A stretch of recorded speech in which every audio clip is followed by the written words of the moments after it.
What does love mean to you and how do you express it? Wow. Love means caring, sharing, and expressing it is the same.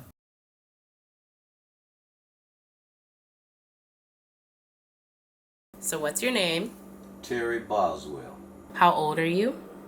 I'm 69. Do you have any nicknames? Not really. Around the fire station, they used to call me Flash. Early on in my firefighting career, we had a car fire in front of a liquor store, and the awning was on fire. And when we got there, came off the truck and didn't properly prepare.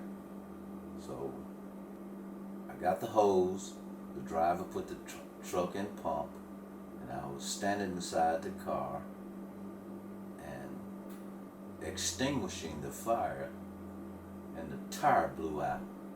And it scared me so bad I ran back to the truck, so they started calling me Flash.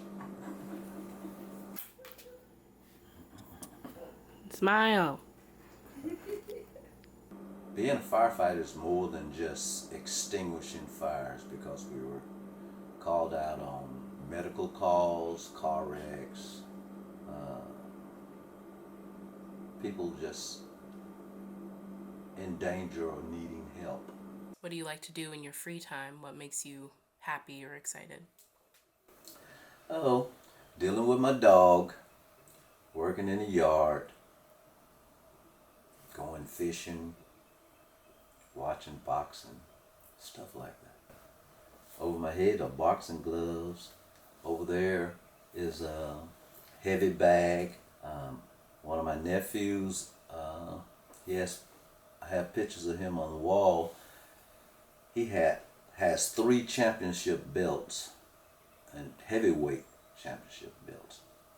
And before I retired, I didn't get a chance to attend a lot of his fights, but after I retired, I went to just about every one.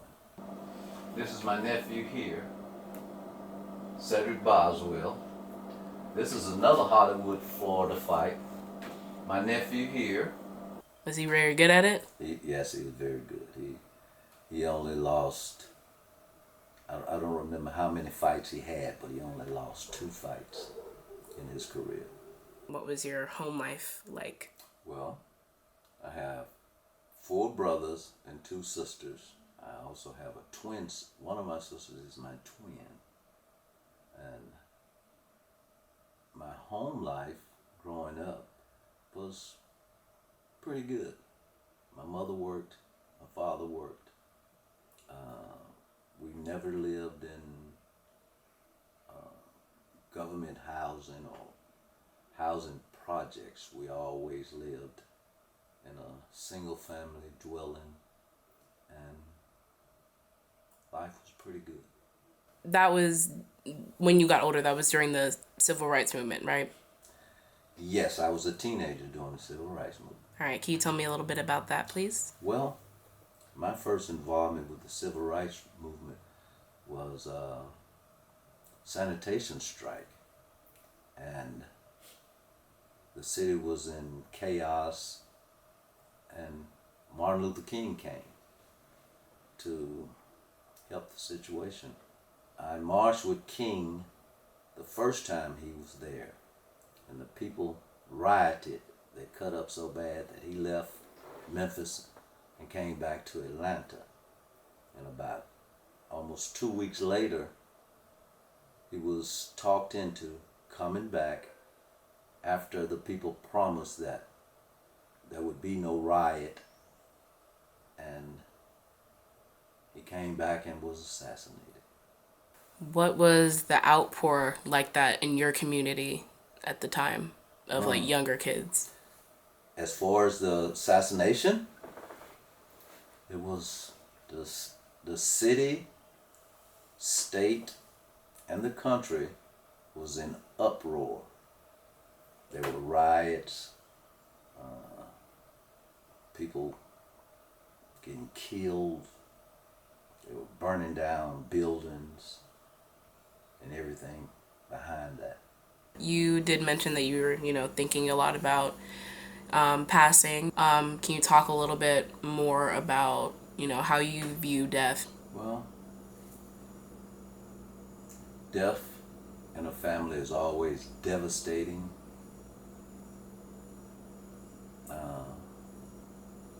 There's a song, I don't know who sang it, but it says, everybody hurts sometime. So, the deaths in my family that I've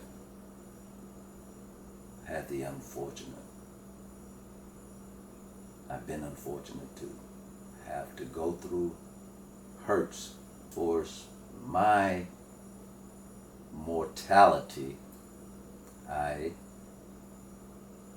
of course, everybody wants to live, but I'm a firm believer of something that I heard a long time ago, and it said, from the womb to the tomb is where you're headed. If you got any other plans, you might as well forget it. I consider myself the mayor of this neighborhood. Do you have a lot of friends that live here, or have they come and gone? Oh, well, a lot of them have come and gone, but there are only, let's see, on this street, there's only 2 people that are the original owners of the house, and that's our house and that house right there. But the other people have come and gone. When we first moved in, I bought 28 Leyland cypress trees, and I planted them in the backyard. This is the only one left. This is the one that was left over. We had to get the other ones taken out because they got too big. What's your favorite part about having a dog? Companionship. Since I'm retired, and I had been spending all my days by myself with your grandmother working. Since I got him, I have company all day. Tango. Tell me a little about your favorite part of the house. The garage, my junky garage. My neighbors and my friends, when they come by, sometimes we sit out there and drink beer, watch TV. That and the garage and the den downstairs. You seem to have a very well-rounded and pretty overall positive outlook on life. Yes, I'm great. What do you think has helped you have such a positive outlook, even after, how long you've been alive, all the horrors you've seen or happiness that you've seen? I don't want to say I got used to death and dying, but I kind of did. But I found joy, or I could pump my chest up a little bit when I know I helped somebody. What did you first think when I told you that I wanted to do a documentary on you? And if you remember where did I tell you that? I don't remember where. It was at my birthday party. Oh, okay. All right. At your birthday party, yeah. I thought that it made me special in your eyes, that you thought enough of me to want to delve into my life, my thinking, and my way of being. And what's one thing you want people to learn about you from this documentary? I can't say it on camera. Well, I would want people to know and understand that my family means a lot to me.